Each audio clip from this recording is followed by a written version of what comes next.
श्रुतिप्रकरदर्शितप्रचुरवैभव श्रीपते हरे जय जय प्रभो पदमुपैषि दिष्ट्यादृशोः कुरुष्व धियामाशु मे भुवननिर्मितौ कर्मठाम् इति द्रुहिणवर्णितस्वगुणबंहिमा पाहि माम्.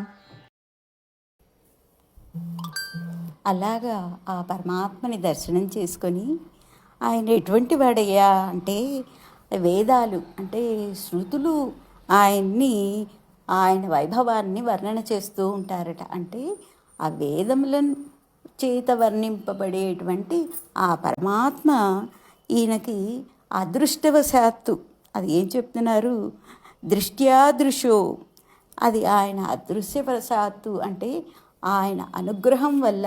అదృష్టం అంటే మనం చేసినటువంటి పుణ్యకర్మల ఫలితం, అది అదృష్టం. ఆయన అదృష్టం పరమాత్మ కృప. దానివల్ల ఈ పరమాత్మ ఈ బ్రహ్మదేవుల వారికి ద్యోతకమవుతున్నారు. ఆయన ఎటువంటి వాడు, శ్రీపతే, సమస్త ఐశ్వర్యాలకు అధిపతి.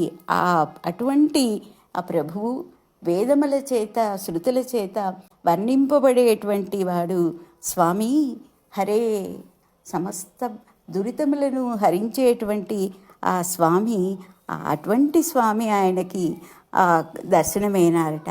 అప్పుడు ఏమడుగుతున్నారు, ఈయన సంకల్పం ఏమిటి, ఈ జగత్ నిర్మాణానికి కావలసినటువంటి ఈ జ్ఞానాన్ని, అయ్యా ఈ జగన్ నిర్మాణం ఎలా చేయాలి, అది అటువంటి జ్ఞానాన్ని నాకు ప్రసాదించమని చెప్పి ఆ బ్రహ్మదేవుల వారు ఆ సకలైశ్వర్య సంపన్నుడైనటువంటి ఆ భగవంతుణ్ణి, సద్గుణైశ్వర్య సంపత్తుడైనటువంటి ఆ పరమాత్మని ఆయన్ని ఆశ్రయించి కోరుతున్నారట.